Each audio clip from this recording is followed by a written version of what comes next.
Hi guys, Artem here with another Monday Digest. As you can see, I'm traveling once again, so this will be more of a walk and talk episode. This time I'm in a small city called Asti, located in northern Italy.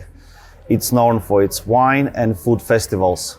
Hope you will enjoy the background as I walk around the city center. But let's start the show. The long-awaited Ad Safety Report for 2021 is finally here. We'll hop on to that in a bit, but for now, let's focus on Ukraine. In its announcement, Google shed some light on current figures about them responding to the war in Ukraine.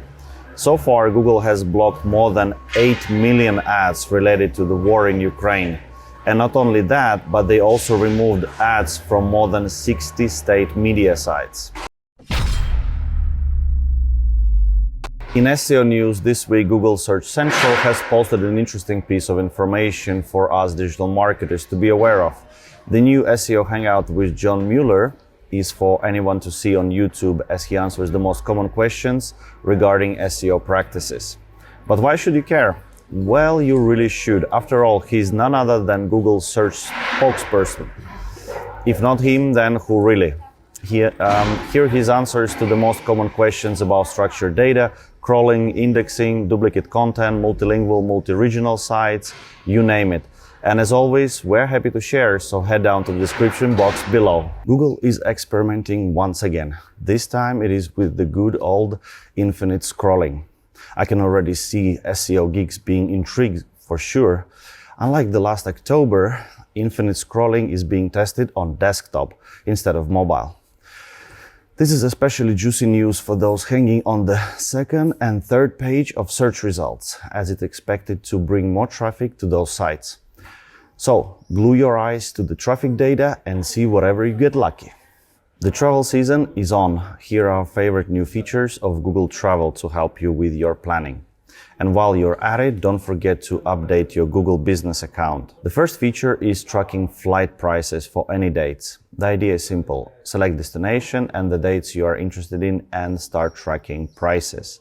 Just subscribe to notifications and Google will let you know when a deal is ready to be snatched. The second feature allows you to browse destinations within driving distance. Use this tool to narrow down the places that can be reached within a few hours. And finally, we suggest you delve into news layers of the maps regarding interest. Check out where is the best dining, shopping, and sightseeing areas, and find accommodation easier than ever. But how is digital marketing related to your holiday plans? Well, like I mentioned in the beginning, this is an excellent time to make sure your Google business looks top notch. Planning with Google Travel Search is more convenient than ever. Maybe one day we will just use it for booking our next trip to Bali or Italy, who knows. Start updating your Google business by working with reviews and remember to include stunning photos.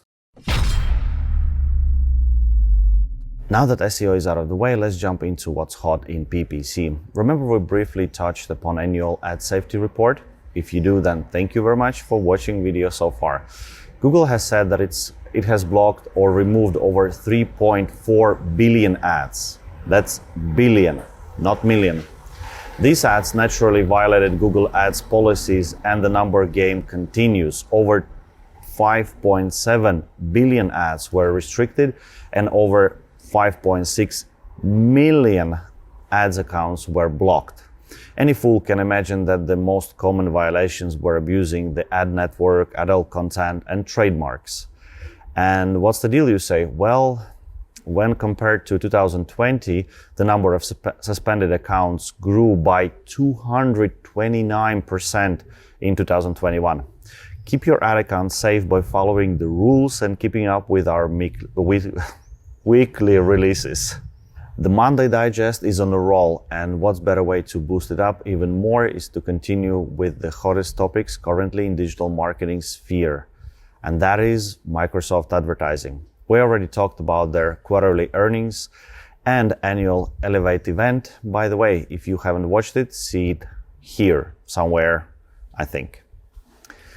But did you know that they have taken their updates even further? Here's some of the new updates that are waiting for us next.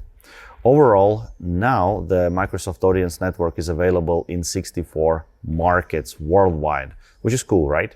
Also, CPM is now available for both photo and video ads. You can also manually set the actual price you're willing to pay for CPM impressions. Audience ads are here. You only need to create up to 16 photos, up to 15 short titles, and up to 5 long titles, and up to 5 descriptions. That's it. Microsoft will automatically suggest the best combinations for the best results. Microsoft is currently testing automated bidding on Microsoft Audience Network and is offering a pilot program. Link in the description box. You can also do the following with Microsoft Advertising now. Manage images of your audience ads in Microsoft Advertising Editor. Auto-generate remarketing lists.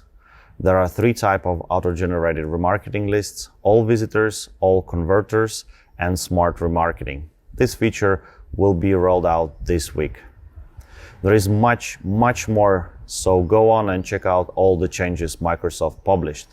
Microsoft Advertising continues to delight us with constant new updates. I highly recommend paying attention to Microsoft Advertising. And just before we head out to our next topic, let me drop a quick piece of good news about Google Ads. The thing is that customer match lists are starting to work with smart bidding and optimized targeting from the beginning of Q2 2022. This update will allow you to improve effectiveness of your ad campaigns and meet your goals. Let's move on to social media, which was a total whirlwind if you look at the amount of news we have. First up, YouTube live streamers can now redirect viewers to other channels. With a feature similar to the one on Twitch, you'll be able to send viewers of your live stream to the premiere or another channel's live stream. What a cool way to support new creators on YouTube. The idea is very simple. Once your live stream ends, your viewers will be automatically redirected to the streamer of your choice. The catch? You'll need to have a channel of more than 1,000 subscribers in order to be able to use this. So please subscribe to our channel to let us test it. You also need to grant permission for it in YouTube Studio. What makes this important? Well, popular content creators are to have more power in deciding who is the next big star. They can support other creators, and when there is traffic, there is always money. It is likely that the feature will be monetized, and we will see a new form of paid collaborations in the format we've never seen before. TikTok Pulse is going to get our heart rate up. Everybody's favorite social media platform, TikTok, announced a new advertising solution that will benefit both advertisers and content creators on the platform.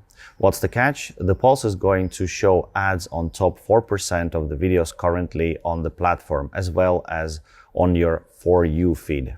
In other words, the ads are becoming part of the natural content flow that allows us to doom scroll until the end of time.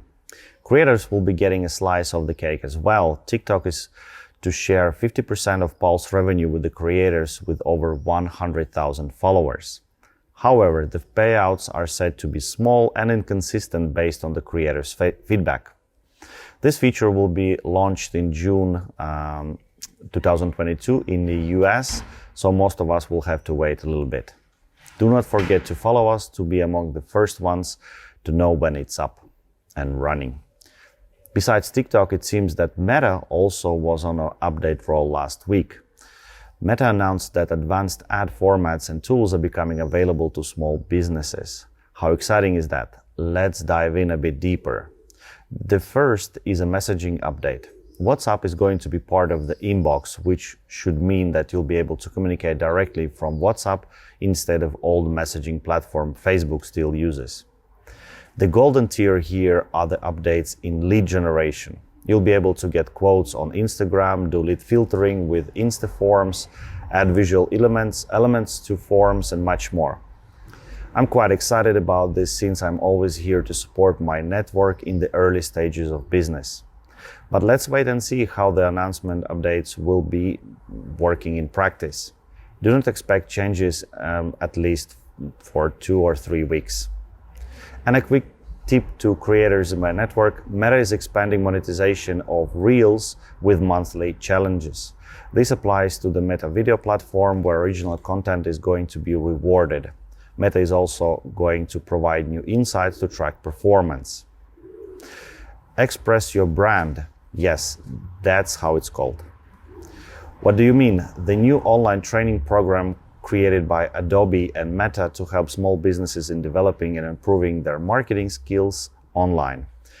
Get free training and grow your business. The best thing is that the training is free, so if you're interested, read more in the description box below. Another quick one on Elon Musk and the whole Twitter shebang.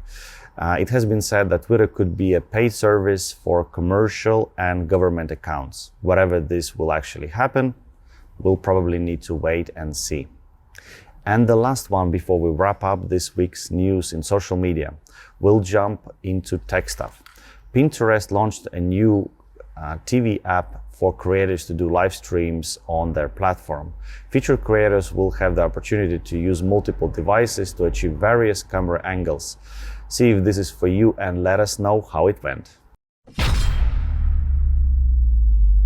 Now it's time for some tech news. The European Union agreed on new digital regulations last Saturday that will force tech giants like Google and Meta to police illegal content on their platforms more aggressively, or else risk potential multi-billion-dollar fines.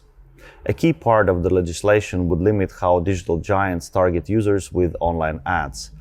This would effectively stop platforms from targeting users with algorithms using data based on their gender, race, or religion.